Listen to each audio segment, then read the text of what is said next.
Hi guys and gals, it is the Cannabis Crone, and I have some pretty exciting news on two fronts of the world of cannabis. The first one, of course, and I'm sure everyone's already heard about it, I'm going to read it off my phone, so it kind of looks weird, but the Canadian government is doing some really exciting research. Now, this is what they have found as far as cannabis and the C virus. Okay, and remember, I can't say the word because if I say the word of the virus and then try and float any extreme theories or what they would consider extreme theories, YouTube will take this video down. So for all practical purposes, it is the C virus instead of the T virus like in Resident Evil. So here we go. According to Canadian research, the research paper, this is an excerpt from there. We have developed over 800 new cannabis sativa lines and extracts and hypothesized that high CBD-C sativa extracts may be used to modulate ACE2 expression in COVID-19 target tissues. Screening C sativa extracts using artificial human 3D models of oral, airway, and intestinal tissues, we identified 13 high CBD-C sativa extracts that modulate ACE2 gene expression and ACE2 protein levels. Our initial data suggests that some C sativa extracts down-regulate serine protease TMPRSS2, another critical protein required for SARS and COVID entry into host cells. So breaking that down, basically what it means is this: it's not a cure, and it will not prevent you from getting the C virus, but what it can do is make it harder for the C virus to adhere to cells and tissue. Now, the little they've got the little hooks. You know, you've seen what it looks like. I mean, they're showing it. Anytime someone comes in to give you an update, they show the virus. You know, it's like the virus selfie. And but you can see that it's got those things that make it. It's like a burr. You know, it sticks to cells and stuff. So apparently this is going to do something to inhibit that enough so that not as many viral cells will be able to adhere to you, and it'll be easier to expel them through coughing and sneezing and fever and, unfortunately, vomiting and diarrhea. Those are all ways that our immune system helps us express and get rid of, or expel rather, those viruses. That's why COVID is so dangerous, or the C virus is so dangerous, because it actually it puts your immune system in overdrive in a lot of cases, which can be harmful because your immune system can, you know, completely attack and destroy major organs and tissues, soft tissues, joints. I mean, it can be very damaging. That's what autoimmune disorders are. So, and that's why also cannabis is very effective in helping with autoimmune disorders. So that's really exciting news. What I take that for is, you know, if you're thinking I'm going to smoke up a lot more, maybe smoke as much as you usually do, but take more tinctures and edibles, because smoking gives you certain benefits, but not as much as ingesting the cannabis. So seriously, if you can find some good edibles, do some microdosing with edibles and tincture. Glycerin tincture is great. It's also easy to make, and it can help. So it'll help keep your immune system regulated. And part of that, and they didn't mention that in the study, but my theory, and I still believe this very, very strongly, is that if you have a healthy endocannabinoid system, you'll have a healthy immune system, which will help you stay healthier, and you'll be able to fight off diseases, because that's what we're supposed to do as human beings. We're not supposed to not get sick. It's not about people not wanting to get sick. I mean, of course, nobody wants to get sick, but you know, if our body treated this like just a regular cold, it wouldn't be nearly as terrifying. But since this is a novel virus and it is mutating because it's got the biggest petri dish in the universe, planet Earth, you know, they're very scary, because some of the some of the things that are happening with people. They're getting these secondary kinds of inflammatory issues and respiratory issues and neurological issues. It's just insane. So if you can cut down the amount of time that you are stricken with this virus, if you can help your body kick it out quickly and effectively, that is worth a lot. So again, start thinking about maybe microdosing some tinctures, microdosing a little bit of RSO, really, really microdosing the RSO though. And please, before you go out and start you can experiment on your own, but it's not always a good thing. Being way too high, nobody likes that. Even I don't. There's certain points where it's like, okay, I'm way too stoned. I'm not comfortable. I'm going to bed. Those are few and far between nowadays, as opposed to what I used to be like. But still, nobody wants to be that way. And so you can definitely microdose and find out how to microdose your RSO, because that stuff is, we're talking a grain of rice can put you out. So, find people that are knowledgeable. There are people all over the internet that know dosages. There are doctors that use RSO therapy for certain types of cancers. And actually, I would probably, if I did come down, if we didn't already have the C virus and I did come down with it, I think I would definitely want to do RSO therapy, in addition to just trying to be bedridden and staying out of everybody's way. So that's great. And we also have a bill, and I do not have it in front of me, but I kind of remember, so I'll just let you know that there is a bill that they're introducing to the Minnesota legislature about legalization. And Tim Walz has been working with Normal Minnesota, which is a legalization group, social justice activists that are, trying to get cannabis legalized across the board for everything, not just medical, but for anybody who wants to use it at any time. And I read through what they were proposing, and it is amazing. And we would actually be one of the best states, or we would have the best cannabis legislation out of all 50 states. And it was interesting because I think that the governor has been able to sit back and look and see, how other states are doing it and what's working and what isn't. So,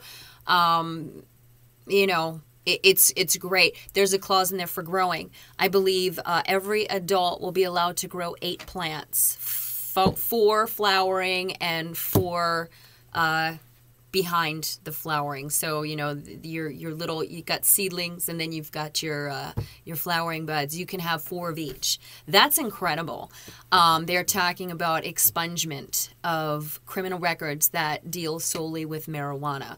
Unfortunately, if you had a pound of marijuana and 3 machine guns and maybe, a couple grams of meth or something, then that's not going to work. But if you have just a strict marijuana charge, that was the only thing that you were, put in jail for, they're talking about expungement, which I think is amazing.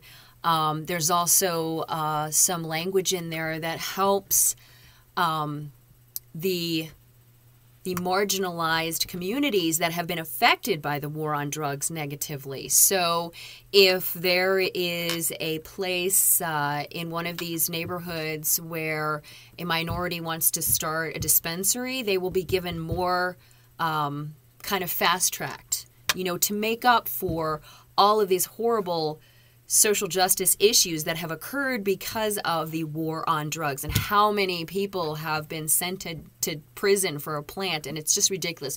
So I see this in there and I think, wow, this is really amazing. So 2 things, okay? 2 things. Number 1, make sure that you have your daily dose of cannabinoids. And if you can get it in addition to your smoking, that would be great, because, if you do get sick, it does affect the lungs, so you really want to make sure that you don't have lung fatigue. I always say it's a good idea to stop smoking for a day or 2 and then start back up again, because your tolerance goes right back down again and you're giving your lungs a little bit of a break. I always, and since since I try and make sure there's always edibles and tincture and all that stuff in the house, because this is the only medicine I use, it makes it a little bit easier to do that. So that's something to keep in mind to kind of combat that lung fatigue. So 2 pieces of good news, and I'm not going to ruin it by saying anything else about anything else. I think maybe I'll end up venting tomorrow about the lack of compassion and empathy and intelligence we have in northern Minnesota. Hate to say it, folks, but when you go out, like today I had to go and stop by the post office, and I stopped by Harmony as well. 2 places where actually people are social distancing and wearing masks, and that was it. The rest of I had to drive around looking for a convenience store that didn't have 50,000 people in there, and none of them were wearing masks. It's just insane, and it's like, and cases are starting to go up in Minnesota. I have a really, really awful feeling that we're going to end up being a hotbed within the next week or so, but I could be wrong, and I hope I am. But yeah, come on, people, just mask up. Jesus Christ.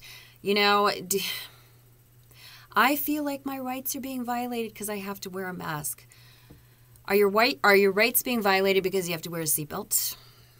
Are your rights being violated because you have to wear shoes and a shirt and pants in order to go into a store and shop? Is your rights being violated? Because by your logic, then nobody should be able to ever tell you anything what to do, even if it's beneficial for the community at large. So you should be able to shop naked and, drive around without a seatbelt or car doors or, anything like that.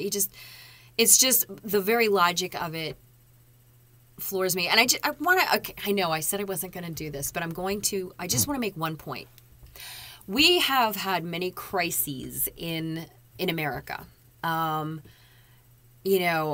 There have always been those generational events of impact, like World War I and World War II, especially 9/11. We have these things that have happened to America where all of a sudden everyone had to come together. There have been major earthquakes in California and other places where people have had to come together because they've been pretty serious. We've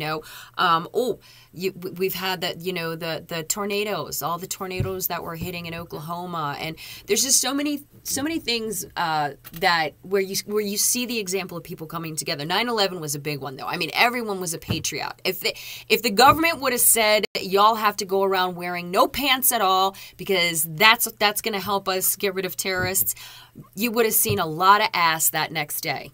I'm telling you, okay? And yet, now we are in this global pandemic, and you have people that don't give a rat's ass. They're not going to wear a mask. They're not going to go to wherever they want to go because it's inconvenient for them, and God damn it, it's a violation of their constitutional rights. But I look at our leadership. Always look to the leadership. Because this is the first time that we have ever had such incompetent leadership. We've had crooks. Every single politician has been a crook, basically. Every president, Obama was a butcher. He's the one who started kids in cages. Trump just ran with it. And Trump's a moron, but he's not. We're not going to give any of it. We're not going to give Obama a pass. We're not going to give Clinton a pass. We're not going to give Bush a pass. They've all been corrupt warmongers. Every single one of them, whether they're Democrats or Republicans. But this is different. Having Trump at the helm and having him get rid of all of the professional people that at least knew their job and at least knew science and at least had an inkling of what was going on, and replacing it with, basically our own version of idiocracy. And then see the people follow the leadership.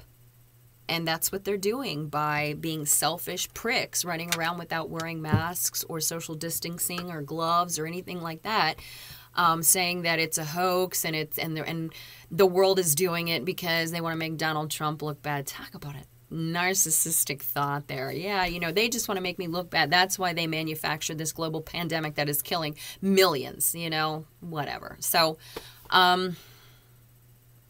yeah, just look to the leadership and then see how the people react.